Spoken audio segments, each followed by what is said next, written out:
네. 저는 오늘 이 시간 명품의 삶, 이 말씀으로 은혜를 나누고자 하겠습니다. 우리는 광고를 너무 많이 접하면서 살아가고 있습니다. 여러분, TV를 보실 때도 광고 많이 보시죠? TV에 이렇게 한참 동안 재밌게 보다가 뭐가 떠요?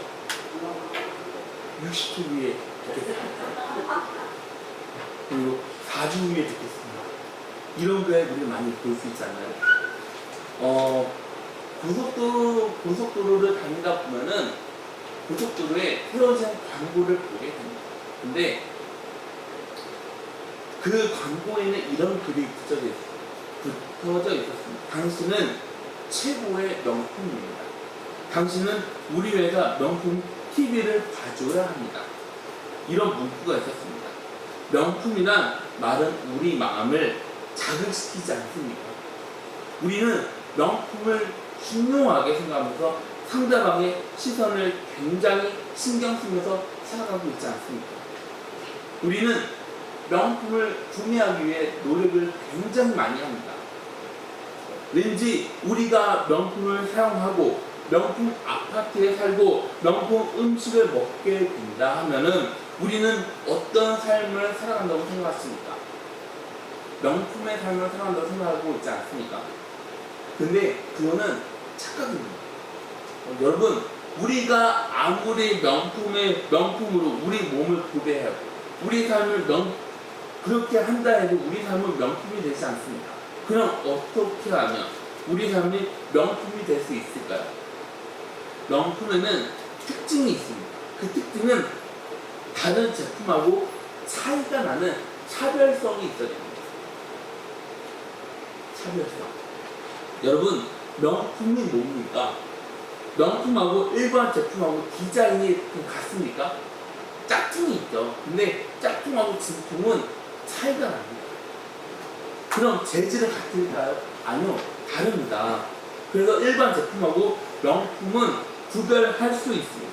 만약 명품이라 하는데 다른 제품하고 같으면 비싼 돈을 내면서 그 제품을 구매할 필요가 있겠습니까? 없습니다. 우리 역시 마찬가지입니다. 우리는 이 세상에 살아가고 있습니다. 그런데 믿지 않는 사람들하고 같은 방식으로 살아간다면 구별이 되겠습니까? 아니요, 되지 않습니다. 예수님을 믿는 사람이 믿지 않는 사람하고 구별되지 않으면 영향력을 끼칠 수 있을까요? 아니요, 없습니다. 우리 모습은 교회에서만 나타나는 것이 아니라 이 세상에서도 우리 같은 모습이 나와야 되지 않겠습니까? 그래야 차별성이 나타나지 않겠습니까?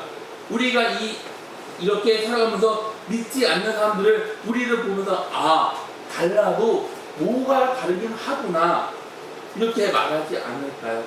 비싼 돈을 내면서 명품을 구매하는 이유가 있습니다.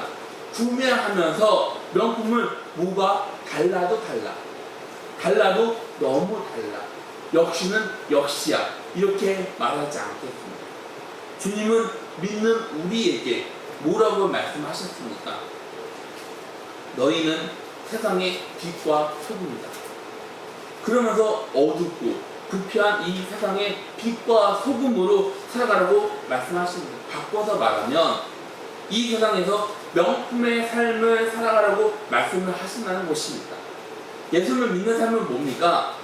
하나님하고 다른 관계를 말하는 게 아닙니까? 그런 관계는 뭡니까? 나라는 존재가 있습니다. 그럼 나는 어떤 방향으로 나아가고 있는지, 어디로 기울어져 있는지, 나는 하나님하고 관계가 어떤지, 내가 어떤 것에 집중하고 있는지 우리는 집중하는 거에 영향을 받지 않습니까? 예를 들면 지금 내 삶이 힘들어도 너무나도 힘이 듭니다.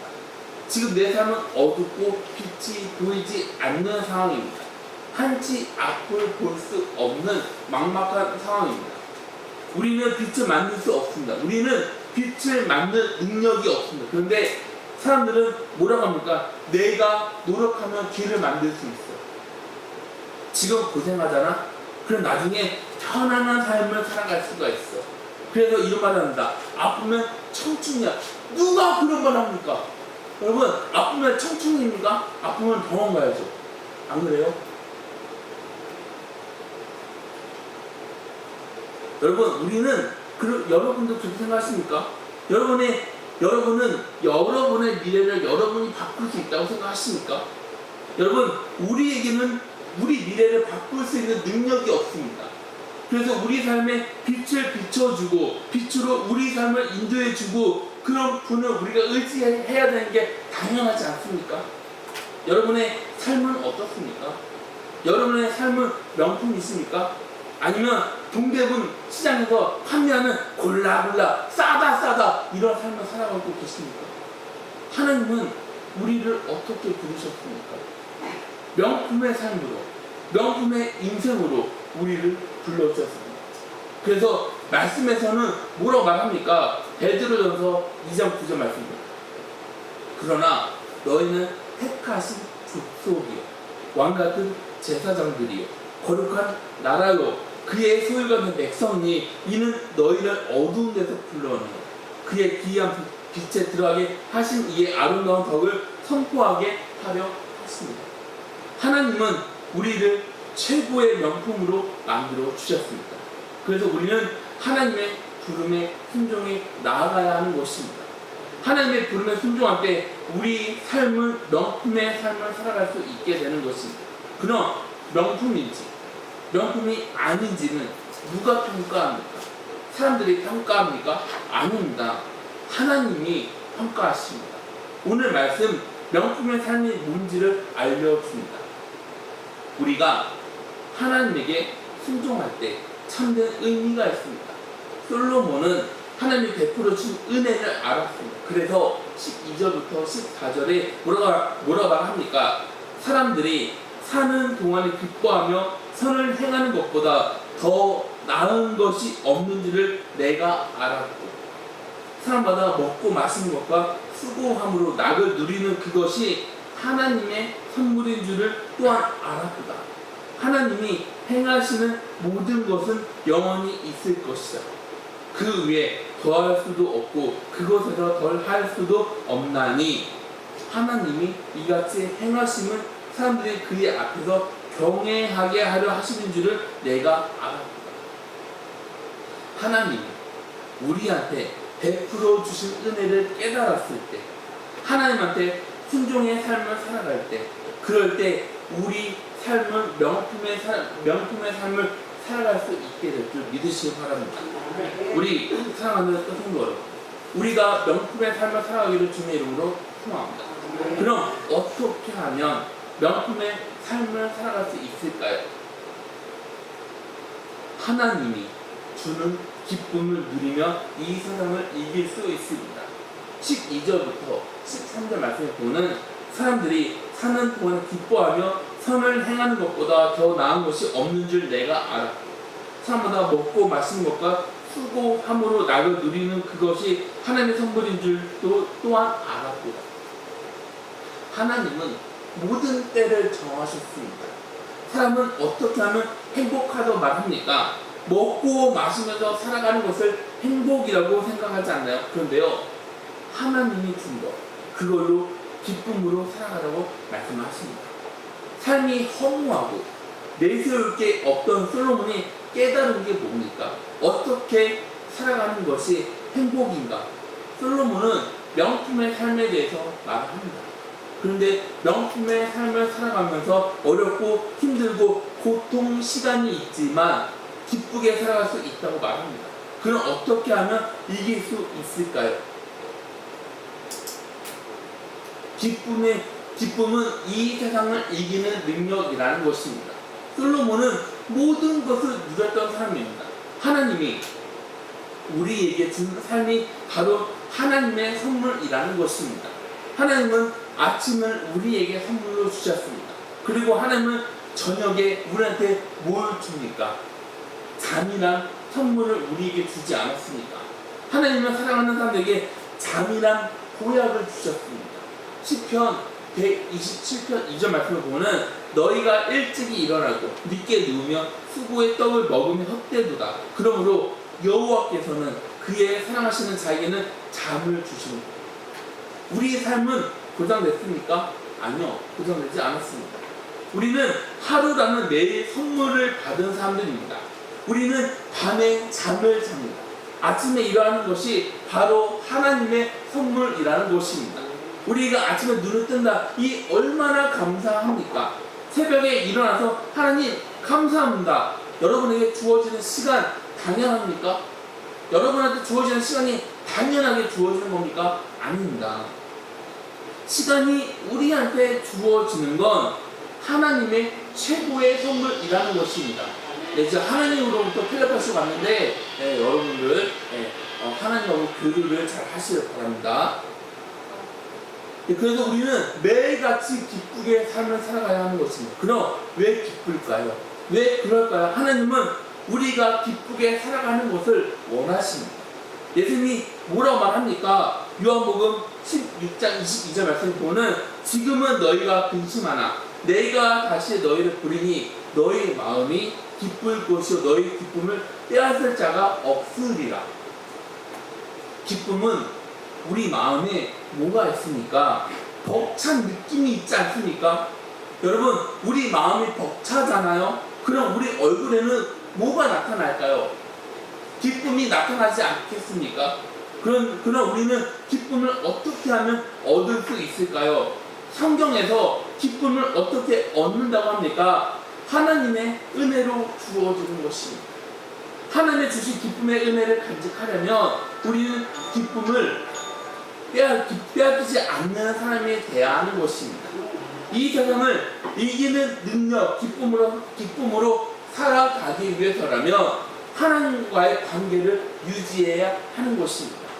이 세상을 이기는 능력, 기쁨으로 살아가면 하나님과 끊임없는 관계를 유지해야 하는 것입니다.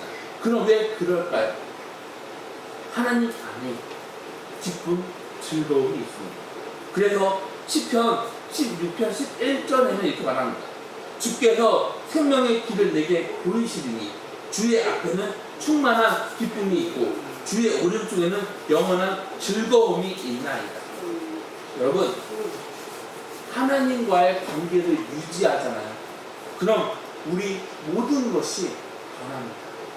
절망에 빠지는 사람은 뭘 얻습니까? 소망을 얻게 됩니다. 연약한 사람은요, 건강을 얻게 됩니다. 그럼 왜 그럴까요? 하나님은 우리를 끝까지 포기하지 않는 분이십니다. 하나님은 우리를 거절하지 않는 분이십니다. 하나님은 우리를 내버려 두지 않는 분이십니다.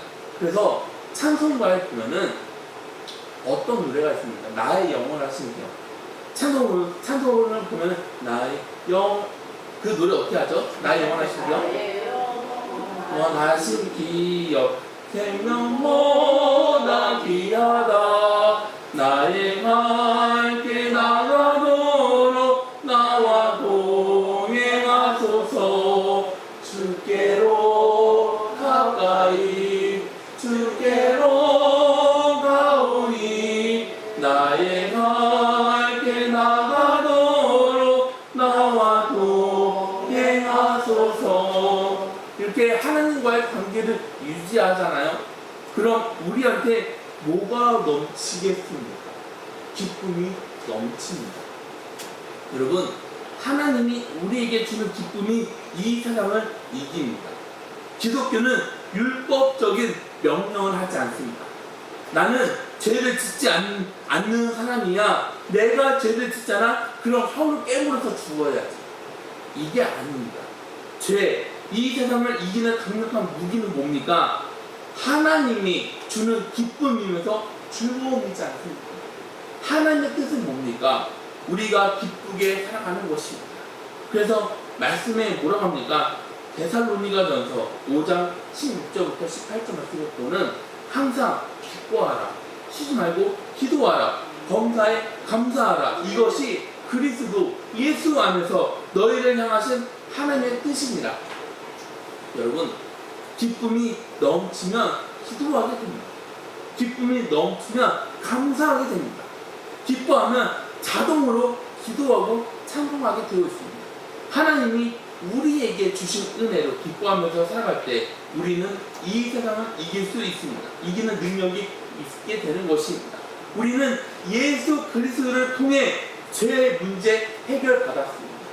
우리의 모든 문제를 해결받았는데 기쁨을, 즐거움을 누리지 못하게 된다면 그건 믿지 못하는 사람들하고 같은 게 아니겠습니까? 그럼 왜 같을까요? 그들은 기쁨을 누리지 못합니다.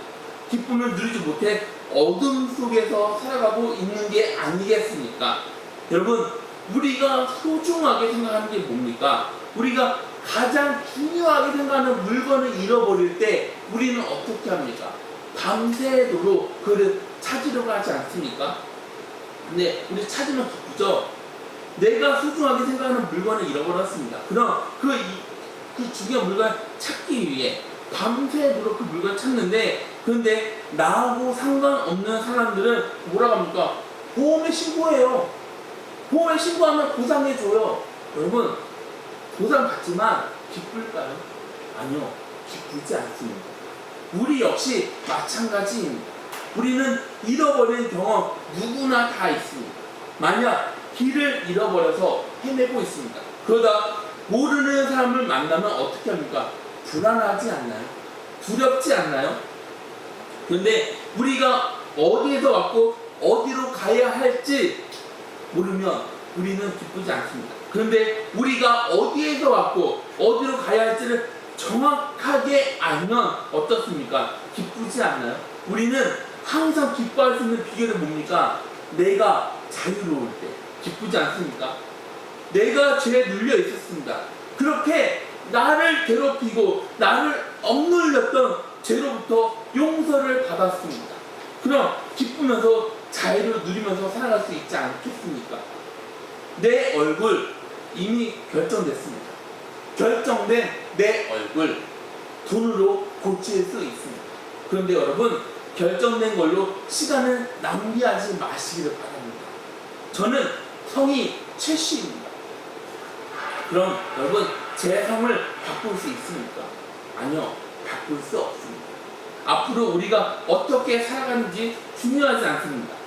중요하지 않나요?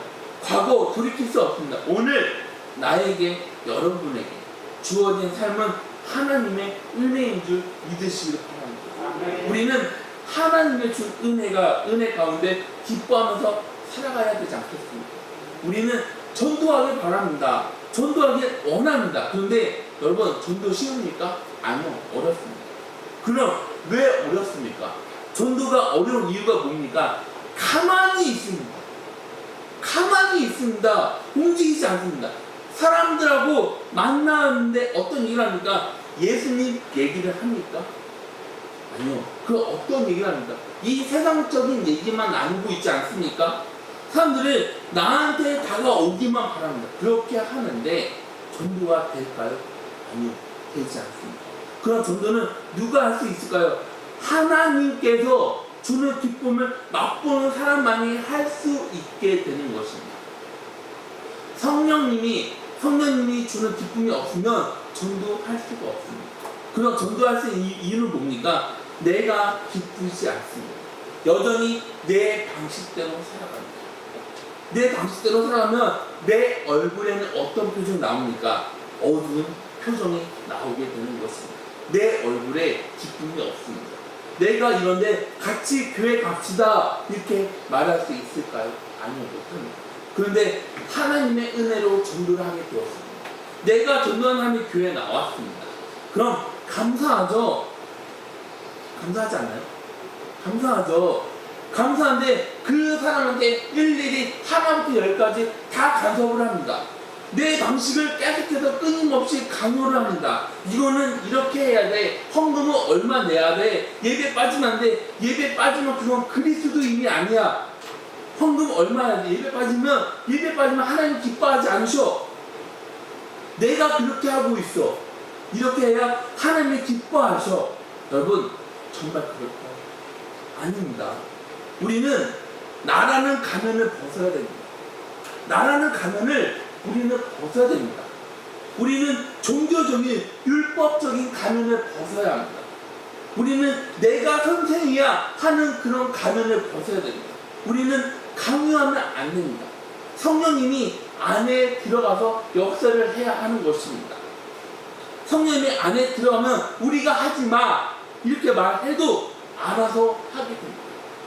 내가 하지 말라고 달달 볶아도 그 사람은 알아서 교회 나오고 그 사람은 알아서 헌금하고 그 사람이 알아서 봉사하게 됩니다.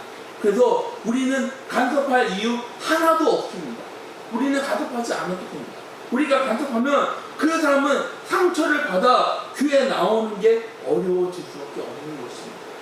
교회 나오는 게 힘들어질 수밖에 없는 것입니다. 여러분, 간섭하지 말고 모든 것을 하나님한테 맡기시기 바랍니다. 전도는 우리가 하는 게 아닙니다. 한 기독교에서 통계를 냈습니다. 우리나라 그리스도인들 성경 매일 읽습니다. 말씀 매일 묵상합니다. 말씀대로 살아가는 사람이 얼마나 될까요? 4%입니다. 주일에 교회에서 예배를 드립니다. 그런데 예배 끝나고 설교, 본문을 정확하게 알고 있는 사람은 얼마나 될까요? 대략 10%라고 합니다. 그럼 매일 기도하고 매일 기도하는 사람은 얼마나 될까요? 5% 미만이라고 합니다. 그럼 왜 그럴까요? 왜 이렇게 적을까요? 하나님으로 기뻐하지 않습니다. 그래서 성경에서 뭐라 말합니까? 느헤미야 8장 10절 말씀을 보면 느헤미야가 또 그들에게 이르기를 너희는 가서 잘 준 것을 먹고 단 것을 마시되 준비하지 못한 자들에게 나누어 주라. 이 날은 우리 주의 성일이니 근심하지 말라. 여호와로 인하여 기뻐하는 것이 너희의 힘이니라 하고. 우리가 이렇게 살아가잖아. 그럼 하나님은 우리에게 기쁨을 공급해 주십니다. 이 세상 죄의 유혹을 이길 수 있도록 인도해 주십니다. 기쁨의 삶을 살아갈 때 우리는 명품의 삶을 살아갈 수 있게 될 줄 믿으시기 바랍니다. 우리는 하나님만 높이는 삶을 살아가야 합니다. 14절에 뭐라 말합니까? 하나님이 행하시는 모든 것은 영원히 있을 것이다. 그 위에 더할 수도 없고 그것에서 덜할 수도 없나니 하나님이 이같이 행하심을 사람들이 그의 앞에서 경외하게 하려 하시는 줄을 내가 알았다. 솔로몬이 깨달은 게 뭡니까? 하나님은 섭리하십니다. 어떻게 해요? 하나님이 계획한 대로 이루어 가십니다. 우리는 하나님의 계획을 바꿀 수가 없습니다. 여러분, 우리가 하나님의 계획을 바꿀 수 있다고 생각하십니까? 그럼 하나님의 신뢰하는 마음이 생길까요? 하나님을 의지할 수 있을까요? 아니요. 우리는 하나님을 신뢰하는 것보다 우리 안에 교만한 마음이 생기지 않겠습니까? 이렇게 하면 우리는 하나님을 높이지 않게 되는 것입니다. 여러분, 발명왕 에디슨이 뭐라고 했을까요? 내가 발명한 건 단지 자연 속에 감춰진 비밀을 들춰내 사람의 행복을 위해 적용했을 뿐입니다. 하나님이 창조한 자연에 있는 원리를 이용했다는 것입니다. 우리 역시 새로운 역사입니까? 아닙니다. 하나님이 창조한 범위 안에서 같은 일이 반복이 되고 있습니다. 그럼 우리는 이 세상을 어떻게 살아가야 할까요? 반복되고 변화에 집착해야 될까요? 아닙니다. 우리는 영원한 하나님만 섬겨야 하는 것입니다. 우리는 하나님의 이름만 높이면서 살아가야 하는 것입니다. 우리는 변합니다. 그런데 하나님은 어떻습니까? 영원하신 분이십니다. 그래서 우리 삶의 우선순위를 하나님한테 둬야 되지 않겠습니까? 하나님이 우리 삶의 최우선이 돼야 하는 것입니다. 그게 명품의 삶을 살아갈 수 있는 방법이라는 것입니다. 15절에 이제 있는 것이 옛적에 있었고 장래에 있을 것도 옛적에 있었나니 하나님은 이미 지난 것을 다시 찾으시느니라. 찾는다. 이 말은 계산하지 않습니다. 하나님이 우리한테 야, 내가 너한테 준 은혜를 결산해 보자. 야, 내가 너한테 다시 준 거 다 돌아내나. 이래요? 아닙니다. 하나님은 우리가 하나님 앞으로 갔을 때 하나님은 우리한테 뭐라고 했을까? 야, 너 뭐하다 왔냐? 그럼 우리는 하나님 뜻에 순종했습니다. 하나님만 자랑하면서 살아왔습니다. 이렇게 말해야 되지 않겠습니까? 열왕기상 10장 1절에 보는 수바의 여왕이 여호와 이름으로 말미암아 솔로몬의 명성을 듣고 와서 어려운 문제로 그를 시험하고자 하여 솔로몬의 지혜는 최고입니다. 이때 이스라엘은 굉장히 막강했습니다. 솔로몬의 명성은 최고였습니다. 다른 나라에서 솔로몬의 지혜를 들었습니다. 그래서 솔로몬한테 나왔는데 솔로몬이 뭐라고 말합니까? 나를 자랑하는 것이 아니라 하나님을 자랑하지 않습니까? 하나님만 높이지 않습니까? 솔로몬이 뭐라고 말합니까? 여호와의 이름으로 말미암아. 스바 여왕은 어떻게 이런 지혜를 얻을 수 있습니까? 그러자 솔로몬이 하나님이 저에게 지혜를 줬습니다. 다른 나라들 역시 솔로몬이 지혜가 하나님한테 왔다는 것을 알았습니다. 그래서 하나님을 찬양하지 않습니까? 시편 127편은 솔로몬의 시입니다. 솔로몬이 하나님을 얼마나 높이는지를 나타냅니다. 시편 127편 1절 2절 말씀을 보면 여호와께서 집을 세우지 아니하시면 세우는 자의 수고가 헛되며 여호와께서 성을 지키지 아니하시면 파수꾼이 깨어 있으면 헛되다. 너희가 일찍 일어나서 늦게 누우며 수고에 떡을 먹으면 헛되도다. 그러므로 여호와께서 그의 사랑하시는 자에게는 잠을 주시는 거예요. 하나님 없는 삶은 헛된 삶이라는 것입니다. 하나님 없는 인생은 헛된 인생이 될 수밖에 없는 것입니다. 그래서 우리가 하나님을 경험하고 하나님의 이름을 높이고 주님의 영광을 위해 살아간다면 하나님은 우리를 어떤 삶으로 인도해 주시겠습니까? 명품의 삶으로 인도해 주지 않겠습니까? 사람들은 살아가면서 어려움을 당합니다. 고난 겪습니다. 그럼 왜 어려움을 당할까요? 왜 고난을 겪을까요? 사람들이 열심히 살아가지 않아서 어려움을 겪을까요? 열정이 없어서요? 아닙니다. 삶의 우선순위가 잘못되어 있습니다. 먼저 해야 하는 것을 마지막에 합니다. 사역자들이 가장 아름다울 때가 언제입니까? 강대상에서 하나님의 말씀을 선포할 때가 가장 아름답지 않나요? 그런데 사역자가 잘못된 복음을 전하면 그건 목사의 사명은 끝이라는 것입니다. 성도는 하나님이 주신 직분, 사명으로 하나님을 섬겨야 하는 것입니다. 주님의 이름을 높이는 일에 최선을 다해야 하는 것입니다. 성도라는 이름에 합당한 삶을 살아갈 때 하나님이 이름을 높일 수 있게 되는 것입니다. 하나님만 자랑할 수 있게 되는 것입니다. 우리는 세월을 아껴야 합니다. 그래서 에베소서 5장 16절 보면은 뭐라고 합니까? 세월을 아끼라, 때가 악하니라. 세월을 아껴라. 이 말, 시간을 잘 사용해야 한다. 이걸 말하는 겁니까? 아닙니다. 아끼라 이 말은 헬라어로 엑사브라주입니다. 엑사브라주 뜻은 건져 올린다. 바다에 뭐가 있습니까? 물이 많습니다. 그런데 그 물은 나하고 상관없는 물입니다. 우리는 100세 시대를 살아가고 있습니다. 우리가 이 세상을 살아가면서 성공합니다. 많은 일을 합니다. 내 이름이 알려집니다. 그런데 죽으면 어때요? 허전하지 않겠습니다. 삶을 건져 올릴 시간이 없으면 헛된 인생이 될 수밖에 없는 것입니다. 그럼 어떻게 해야 건져 올려질 수 있을까요? 진리로 올려야 하는 것입니다. 그럴 때 하나님을 경외할 수 있게 되는 것입니다. 하나님의 이름만 높이면서 살아갈 수 있게 되는 것입니다. 우리가 주님 앞으로 갈 때 가지고 갈 수 있는 게 있습니까? 아무것도 없습니다. 우리는 주님 앞으로 갈 때 가지고 갈 수 있는 게 아무것도 없습니다. 그래서 우리는 나그네입니다. 우리는 살아가면서 주님 뜻에 순종해 나아가야 하는 것입니다. 그때 우리 삶은 명품의 삶을 살아갈 수 있게 되는 것입니다. 근데 여러분, 우리가 하나님을 믿지 않습니다. 믿지 않고 명품으로 도배하면 우리의 삶은 명품의 삶을 살아갈 수 있겠습니까? 아니요. 명품이 될 수가 없습니다. 여러분, 남은 삶을 하나님만 경외하면서 하나님의 이름을 높이면서 살아가시는 주님의 이름으로 기원합니다.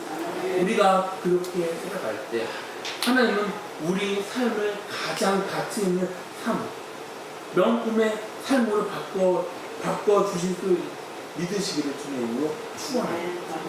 다 같이 기도하시겠습니다.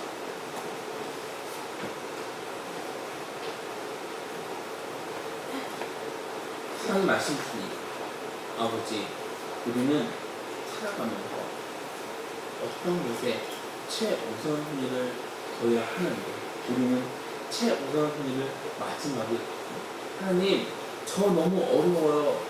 하나님, 저 너무 힘들어요. 이렇게 생각하고 있습니다. 주님, 우리는 하나님을 최우선으로 생각해야 하는데 우리는 그렇게 살아가지 못합니다. 주님, 이런 우리 모습들을 주님께서 용서해 주시옵소서. 아버지, 우리가 온전하게 주님만 바라보면서 나아갈 수 있도록 아버지 주님께서 인도해 주시옵소서. 그래서 우리가 주님께서 우리를 불러주실 때마다 우리가 주님한테 순종해 나아가면 우리는 명품의 삶을 살아갈 수 있게 됩니다. 그런데 우리가 주님 뜻에 거절하고 내 방법, 내 생각대로 살아나가면 우리는 명품의 삶을 살아갈 수 없습니다. 주님, 우리가 명품의 삶을 살아갈 수 있도록 우리가 늘 주님의 은혜를 기억하고 늘 주님의 은혜 안에서 살아갈 수 있도록 아버지 우리 삶을 주님께서 인도하여 주시옵소서. 예수님의 이름으로 기도드렸습니다.